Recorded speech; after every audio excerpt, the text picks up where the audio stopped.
Okay. Hello. Hello. So, could you begin with telling me your name, your date of birth, and where you were born?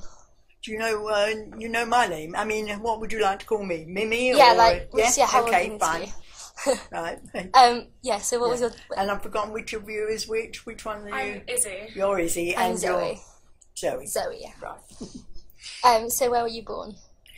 I tell you what, I don't like sort of looking into the light. Can I change with you? Oh yeah, of course, sure. So that my back is to Yeah, of course. the light. Whoops. Oh, sorry. Oh, sorry. Sorry. Oh, that's better now. I can see you. Okey-doke. Okay. Okay. So where were you born and when were you born? What? When were you born and where were you born?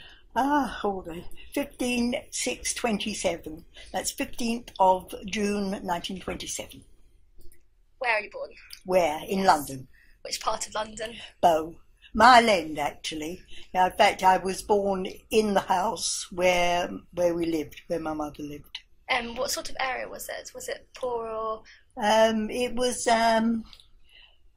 sort of, I don't know, not poor, not more sort of working class, I would think, roundabout working class, yeah. What sort of jobs did your parents do? What sort of? Jobs did your parents do? Well, my father died when I was 9. He had been a fishmonger, and they had, my mother had a delicatessen shop in the East End of in Mile End, and she kind of took over from him, although she didn't really become a fishmonger, but she used to go to Billingsgate Fish Market and haggle with the dealers there for a decent price for her fish. But then later on, it became just a delicatessen shop, and she ran it with the help of my elder sister, who hated it. Absolutely hated it. She never had a different job in her life. She, her friends used to have office jobs and that, and this was hardly the sort of job that a young girl of, what was she, 18, 19, to have. But she was very good. She put up with it. Did you ever go down to the fish market? Yeah, I did. Well, no, I didn't go down to the fish market, no, ever. No, the nearest I went was Hessel Street, where the shop was. And I had a friend whose parents had the baker's shop a couple of doors away. And we used to pinch the olives and the cucumbers, and there was a sort of an airy place downstairs. We used to go down the stairs, sit on the stairs, and eat the cucumbers and the olives. What was your school like? You went to School. Yeah. I had a lovely, lovely school. I got a scholarship, and I left school. I was, 11, and really looking forward to going to school, Coburn School, which had a very good name and a lovely school. And then war came, and I never did get to. I went to Coburn. The whole school was evacuated because in those days they tried to get children out of London because of the anticipated bombing, and parents, of course, couldn't take their children because they had a living to earn. So what happened was the whole school evacuated to a place. In our case, it was a place in Somerset. Never heard of Jews. Hated it at first. But we were very lucky because, as I say, in every case, the whole school moved and they had to share a school. We were very lucky. We went to Taunton in Somerset, and there was a school there for girls called Bishop Foxes, which of course we called Fish Foxes. And they had just had a new school built for themselves. So they moved out of their old school and we had it entirely to ourselves. We were, as pupils, we weren't that crazy about it because it meant we had to work as hard as we used to, and everybody. But it was wonderful, really. So that was the school part of it. Did you experience any sort of anti-Semitism? You said that they were very happy. No, didn't experience because they didn't know the people I eventually lived with had never seen a Jew. I suppose, I don't know quite what they expected of them, sort of large noses and a lot of money. That was the nearest they came to knowing, most of them anyway, knowing anything about Jews. So really, it wasn't that there was that they had no knowledge and there was anti-Semitism. They didn't have the knowledge. So really, I never experienced anti-Semitism in those days, no. Did your siblings get evacuated? Did my siblings get evacuated? Oh no, my siblings were much older. I was the youngest in the family. Who were you? I was the baby in the family. I had 2 elder sisters and 2 elder brothers. And at that stage, yeah, they had just about started work. My sister helped my mother in the shop, and the 2 boys were working. And my other sister, that's right, she just got married. So they didn't go away at all. They just carried on in London and carried on with their jobs. Did you find it difficult to keep kosher, or did you... Do what? Keep kosher. I was no question of keeping kosher. I was billeted, the family I was billeted with, what they ate, I ate. And, but the first time I smelt bacon, I couldn't bear the smell. I had a little room of my own, put my head outside the window. And I was telling this story to my sister-in-law, who was very kosher at the time, but for some reason she said to me, "Oh, you don't know what you're missing." Apparently she had bacon and enjoyed it. So, anyway. Sorry. No, I was going to say it was difficult because I'd never had non-kosher food. My mother used to send down, she used to make, not latkes, fish cakes, and send down parcels to the woman I was eventually billeted with. I wasn't with her all the time. I was initially... I can't remember. I asked my daughter to look this up the other day and she never told me whether, when we were evacuated, we all went like a town hall and sort of lined up in the town hall. For the life of me, I cannot remember whether the people who were prepared to have a child from London living with them, that was their war effort, I can't remember whether they were told to pick one or whether they were given one. In fact, I asked my daughter to look it up for me and she hasn't got around to doing it, so I don't know. What did you do after the war? Did I? What did you do after the war? After the war? After what? After the war. After the war? Yeah. Oh, right. Well, I couldn't wait to get back out of Taunton. When I was 16, I said I wanted to come home.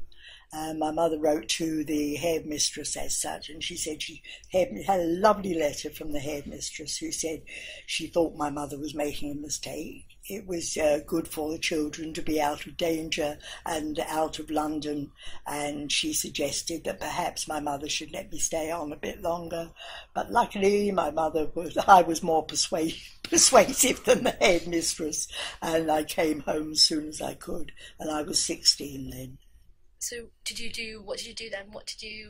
Well, funnily enough, as soon as I got home, as I say, I was 16. I didn't know what I wanted to do. But within a day or so, my sister, one of my elder sisters, had a friend, and she knew somebody who had been working for a firm of greeting cards, and they needed an invoice clerk. And she said, would I like to do it? And that was it. I'd been home a couple of days, and I had my first job. I don't think I was I was more of a dog's body. I did everything. I got the teas, I went shopping for them, I washed up, and that sort of thing. And sort of did the post, and that's it. How long did you do that for? I stayed with the same firm I said I was in the office. It was a big office, about 5 of us in the office. I used to do the invoicing, which I didn't enjoy, but it was a job. And occasionally there was a girl downstairs who used to be on the switchboard. She had like a little cubicle, and she was on the switchboard, used to take the calls and things like that. And when she was on holiday or she had the day off, I took her place, and I loved it. I really loved it. And then eventually, thank goodness, she decided to leave, and they said, would I like to have the job? And I liked very much to have the job. So it was a kind of, and I could see people coming in, so it was a kind of receptionist, telephonist, which I loved. And I did that until I was... all the time I was married. I just still stayed at the firm until I was pregnant. And once I was sort of pregnant and was expecting Colin, then I left. So when did you meet your husband? Met him, trying to remember now, how does that figure into the world? I was 16 when I worked. No, 25 when we married, 24 when we were engaged. Oh, you wanted me to do that? I'm sort of thinking for myself. I must have been about 19, and I used to go to a small club in Willesden. A friend took me there, which was okay, but then she wanted to go to Maccabi, and would I come along with her? So I was about 19, went to Maccabi, loved it, eventually met my husband there, and we had 5 years without any children. We had a social life, a real social life, and we had a club life. We were very much club people, and that was for the first 5 years, and then I was pregnant. And what was Maccabi's? Maccabi? Yeah. Have you ever been? No? Oh, you've never been to a Maccabi. Oh, it's a big worldwide sporting and cultural club. And this was one in London, but they've got clubs throughout the world in Israel. So eventually, when we used to go on holidays with Maccabi, we met people from about 35 different countries who used to congregate and meet in Israel for. So, did you go to Israel in its early days? Not for a long, long time. This is after we were married. We always used to talk about it. We used to say we should go one of the day. Well, it was a bit of a question of finance and laziness, possibly. And then we did 1 year go. We went on a trip, an organised trip. That's right. My husband led the trip, and we kind of led it. There was an Israeli girl who did most of it, but he sort of headed our group, and we went to Israel, and we loved it.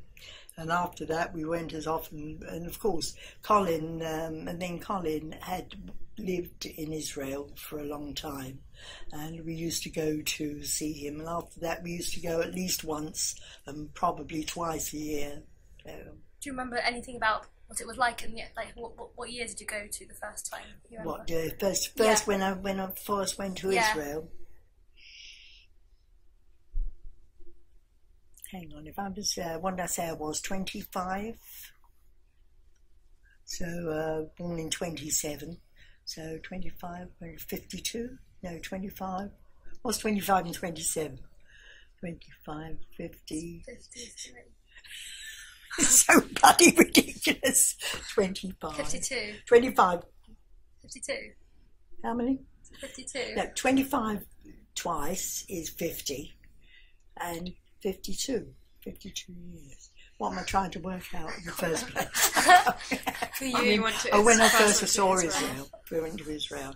It was in probably 90. No, I got married in 52. So we must have gone to Israel 54. 56, no, whatever, something like that. Do you remember anything? What do you remember about it, like particularly? Loved it.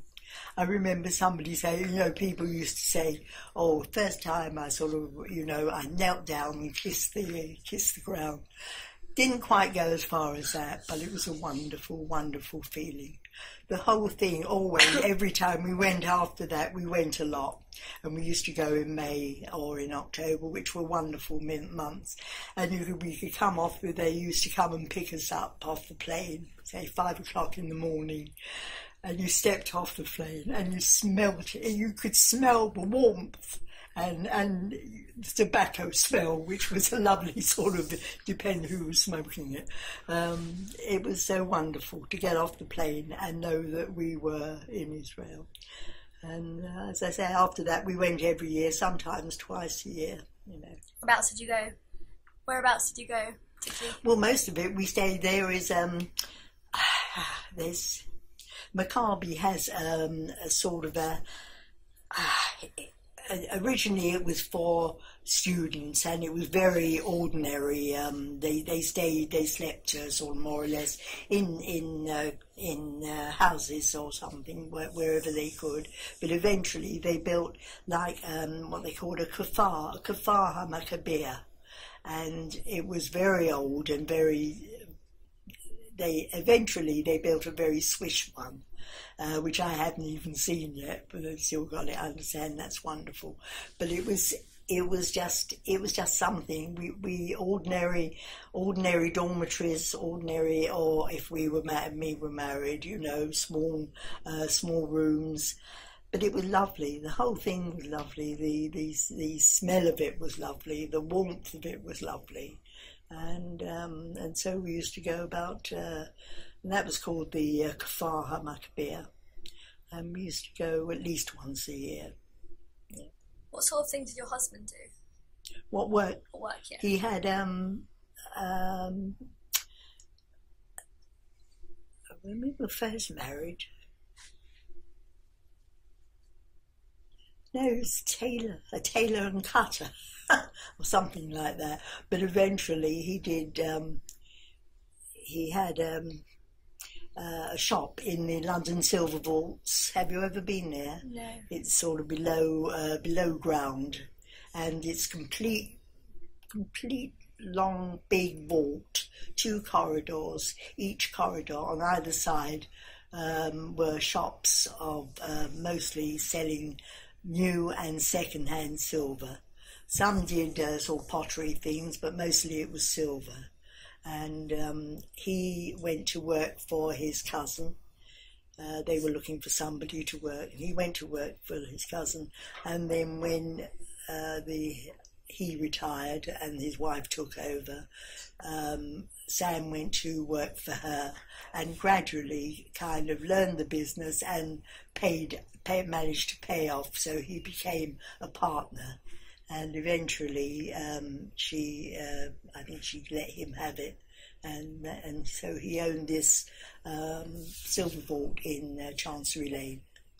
At what point did you move out of the East End? With what? At what point did you move out of what point did you move? Did you move out of where you lived before? Before what? When I was talking about the East End, about the Mile End. Yeah, whereabouts did you move to?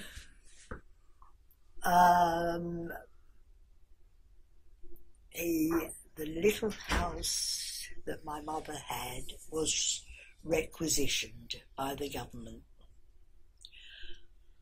And so eventually, I don't remember the finances or anything. Eventually she moved to a place called Ivor Heath in Buckinghamshire.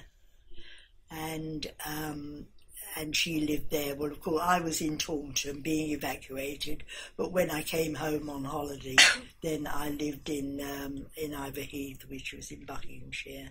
And eventually, I more or less stayed there until I got married.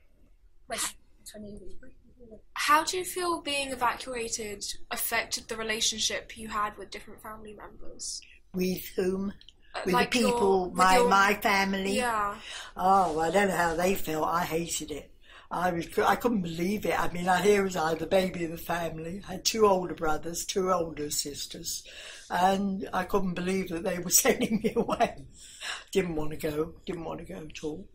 A lot of people, a few people, the whole family went, but on the whole they didn't, because the parents had to be at home to make money, to earn a living. So that was why, because that was the reason the whole school was evacuated. I suppose they must have missed me. They must have had a pang, not as big as a pang as mine. But in the end, it all depended who you were with. I was evacuated. My first few months were with 2 old spinsters, and I hated that. I really, really hated that. I think that was for about 2 months.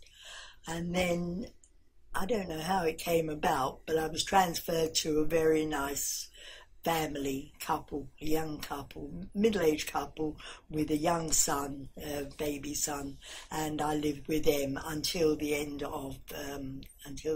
I finished and sort of went home. How was your life living with the spinsters different with the couple with the son? Because they were horrible.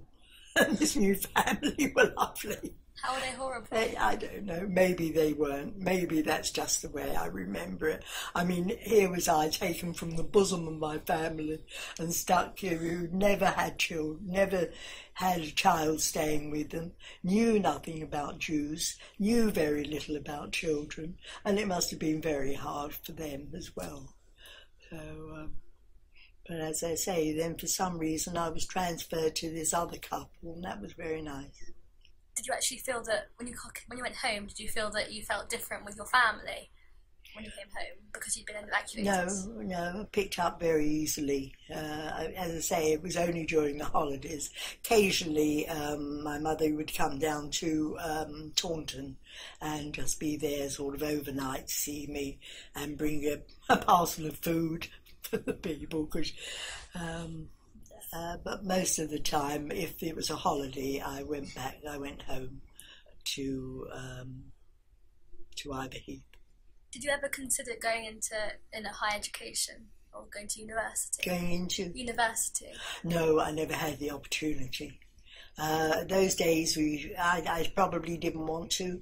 When you see, I could have stayed on if either I wanted or if my mother wanted, till I was 18, but I was quite happy to leave school when I was 16.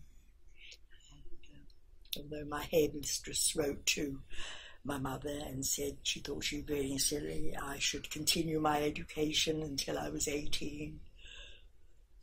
What kind of different activities did you do while you were in the countryside compared to while you were helping your family in London? Was this during the war? During the evacuation? Before I was married. When I lived in Iverheath, there wasn't an awful lot to do. Oh yeah, occasionally they used to have, it was about 3 miles from Uxbridge, and there was more going on in Uxbridge. There was nothing going on in Iverheath. It was a tiny little village shop, and there and there. But in Uxbridge they had what was the name of it? I can't remember the name of it. A big shop, and they had premises at the top, and then at weekends they used to have dances there. And I remember going there on a Saturday night for a dance, and of course you got the local servicemen used to sort of be around and make up the sort of the place, the numbers. So that was very good. That was lovely. On the Saturday night we had dancing there. Otherwise, really all we had was the cinema.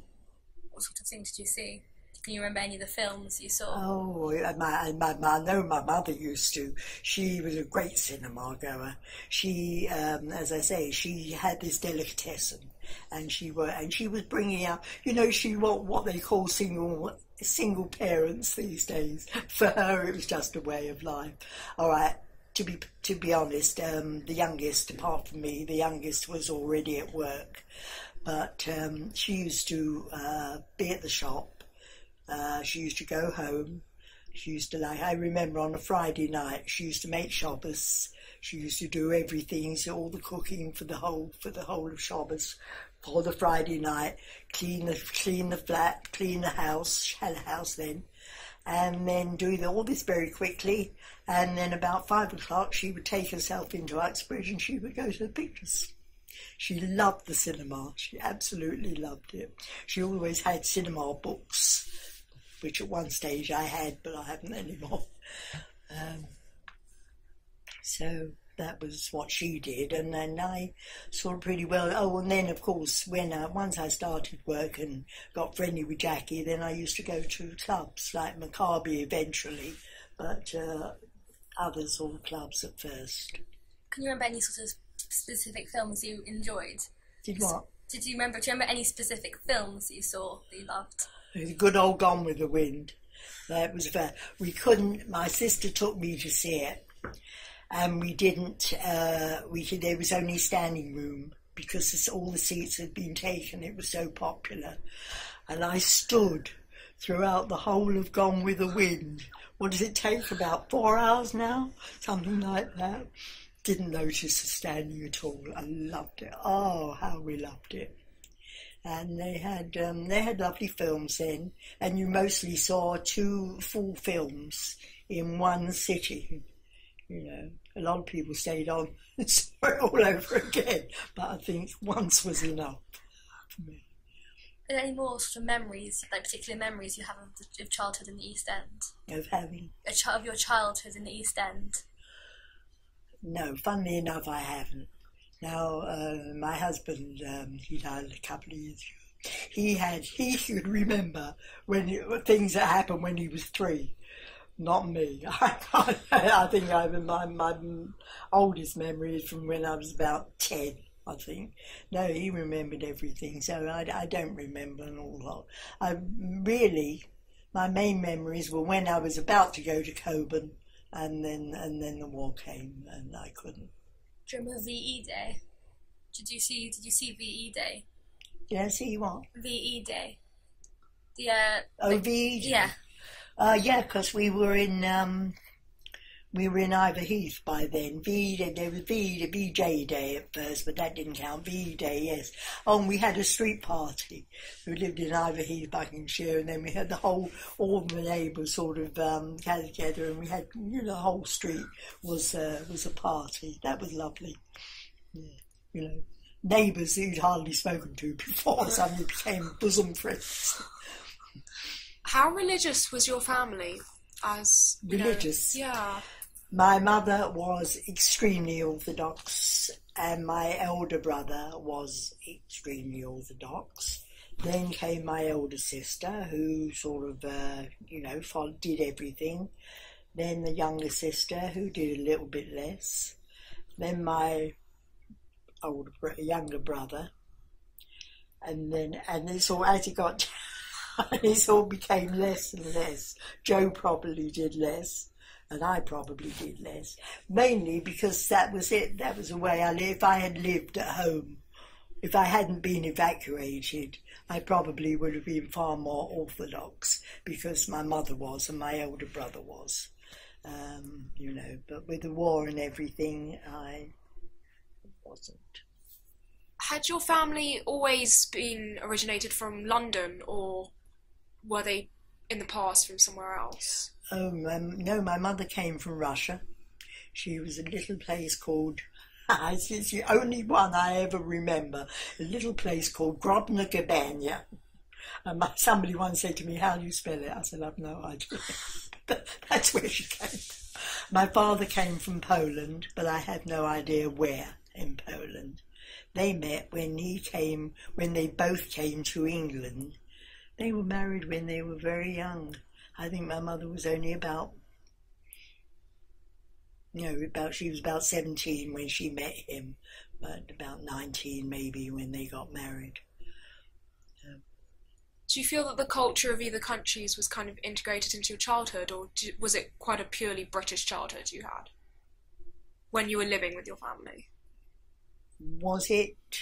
I don't think. I'm sorry, I didn't understand. So the fact that they came from Russia and Poland, did you feel that had any effect on I see. like how you were brought up? No. The only thing I do regret, my mother, there were times when she used to tell me stories. They were very poor. When apparently her mother was very poor. And she used to tell me that she used to say to her, "Oh, Mama, I'm hungry. You never mind. Go and play. You won't be so hungry. Go and play." And eventually, of course, but they ate very simply. In those days, that was when my mother was very young, and then of course that was when they lived in Russia, must have been, and then they came to England. I'm so sorry that I hadn't written down all the stories she told me. That's fine, don't worry. But do you know why they came over to England? Did I what? Know why they did? Why did they come over to England? Russia. Yeah, because there was a lot of people. They came. Most people wanted to go to America. That was a place to go if you could. Because there wasn't a question of going to Israel in those days. No, it hadn't there. And some people came to England, and I don't know how they were chosen. I don't even know how they came. I have now. If my husband was alive now, he could tell you everything. I have a very, very poor memory, which is getting worse by the day. So I can't sort of remember too much. Do you feel because your family came from a less fortunate background that they passed on certain values to you, like appreciating what you had? I think they must have done, particularly my mother. Yes, particularly sort of came to sort of you valued the things that you had, the things that you had to work for, the things valued family life. I mean, that was everything. I mean, my loveliest time was when it was a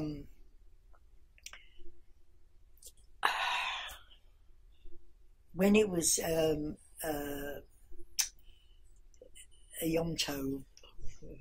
I used to call it Yom Tov. When it was a Yom Tov, and my mother was at home, she used to either close the shop early or not open the shop, because when she was at home, I loved that. I loved her being there. I loved coming home from school and she was there, and that was a wonderful part about, I can't remember the original question. Right. Did you have any aspirations as a child for your future? No. Or was it really whatever came? Whatever came. No aspirations at all, just to get through at the time my school days, and then and get through a working day. And as long as I was very lucky. I had one friend, very close friend, and at the time I lived in Iverheath, Buckinghamshire, which wasn't easy to get to and from London. I had a long journey into work when I was working in there, but a lot of the time I had this girlfriend, Jackie, and her parents had lived in Dollis Hill, and they were very hospitable. I stayed with Jackie so much. It became like a second, almost like a second home, and stayed there. And it was very easy from there to have a social life, to meet fellas and sort of go out with them and everything. Wouldn't have been so easy from Iverheath, but from Dollis Hill, it was very easy. What was it like dating then? Because obviously it'd be quite different now, but... Yeah. No, well, we had the clubs, and we met the fellas, and the fellas met the girls, and I don't know what it's like now, of course, but it was lovely then, and we had the sort of things, when your parents were away, you had all-night parties, and fun enough, my daughter can never get over this.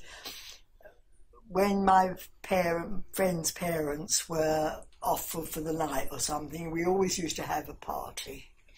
And we had one record that we always played while we were getting ready, before we went down to welcome the guests, and it was called Gloomy Sunday. It's Sunday is gloomy. I can remember it now as clearly as anything. My hours are slumberless, dearest, the shadows I live with are numberless. And she said, Lindsay always said to me, why is it such a miserable song that you played every time you were going to have a party? I said, I don't know, we just did. The party went off with a bang. It was so wonderful afterwards. How many people were at these parties? How many people did you invite? Oh, how many did you say? What were they like? Oh, they were like us. They were all the same standard.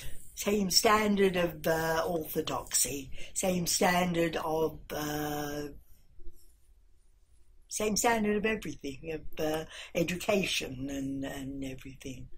And they all went to clubs. And that's where we met them, in clubs. And that's the people who came to the parties. Do you feel there was a strong sense of Jewish community? Yeah, very. Yes, very. The only non-Jews I was very friendly with are the people I worked with. Because they were, although it was a Jewish firm, they employed mostly non-Jewish people. So I met just one or two Jewish people there, and I met a lot of non-Jews there, and got on very well. Yeah, we got lovely people. What were your interests then? Boys.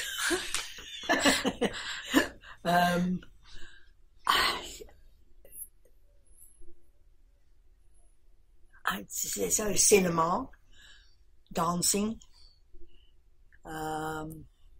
clubs, always clubs. There were always clubs.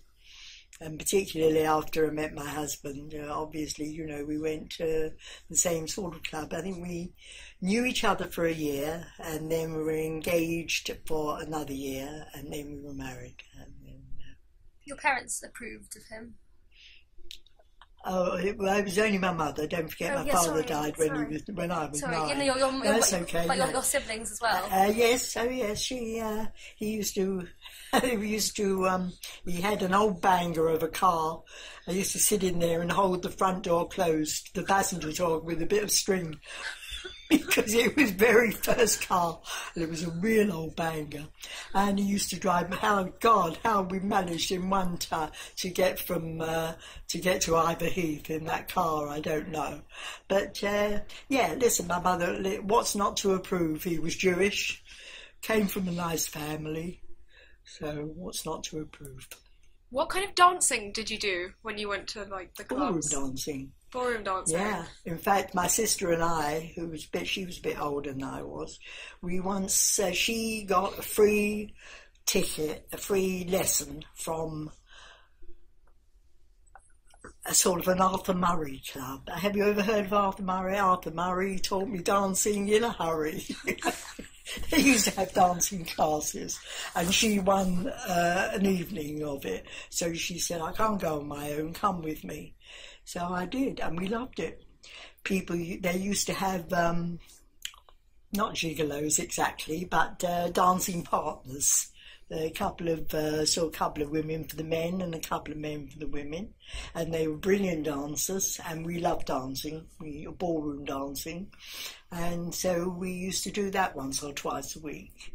In fact, I did that even when I was married, because I remember my husband used to come and pick us up afterwards, and we used to go out for fish and chips or something like that. Not fish, he didn't eat fish, egg and chips. Would you say then that music was quite an important part of your life then? Yes, it was, and because my family were very classical music minded. My brother, both my brothers and my sisters in particular, Helen, my brother had a large record collection, got it somewhere here, a large record collection, and he used to play a lot of music and have old records, very old-fashioned records.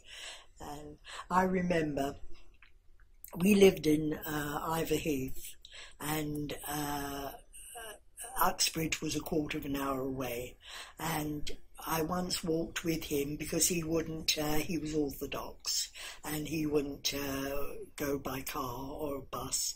So I walked with him from Ivor Heath to Uxbridge, and I loved in particular Beethoven's Sixth Symphony called the Pastoral, and he whistled it to me all the way from Ivor Heath to Uxbridge. He whistled the whole bloody thing to me. So from that point of view, we always, they used to have, my family, when I was still quite, they used to have recitals in each other's home. They used to have a whole evening of it. They used to prepare it, the records they were going to play, what they were going to talk about. So they used to talk about, play the record, have it made a social evening of it, and and had refreshments during the evening. Did any of you play? Did any of you play an instrument though? No, nobody did. Nobody in the family ever. I was dying to learn to play the piano. I'd have loved to have played the piano, but no, didn't have a chance. No, nobody from that point of view had any ability in the family. Would you say there was quite a difference between the youth culture of your generation and that of your parents? Oh yes, I didn't think my parents had any sort of youth culture. Not really. Not very. I mean, my father came from Poland, my mother came from Russia. No, I don't think they had any sort of youth. Not that I know of, anyway. Mm. So we just wanted to know, is there any message you'd like to give, because we'll be showing this to a lot of people, so any message you'd like to pass on or advice for our generation, since you've lived through a lot of different things to us? Oh, I don't really know. I mean, I don't know the kind of thing. Give me a for instance. A piece of advice, something that you've learned but you might have had to learn the hard way and you'd like other people to know, something that you'd say is something important that they should be aware of or that they should keep in mind? No. No? No. Nothing like that at all. I can't think of anything that I would warn anybody about or encourage them to do. Oh, trying to think. No. If anything I would encourage them to do is go to clubs. Go to clubs, mix with your own religion. Be friendly with people who are not of your own religion, but basically mix with those who are. Okay, I think so. Thank you very much. You're welcome. Would you like some tea now? Or do you want to get on? What do you want to do, Izzy?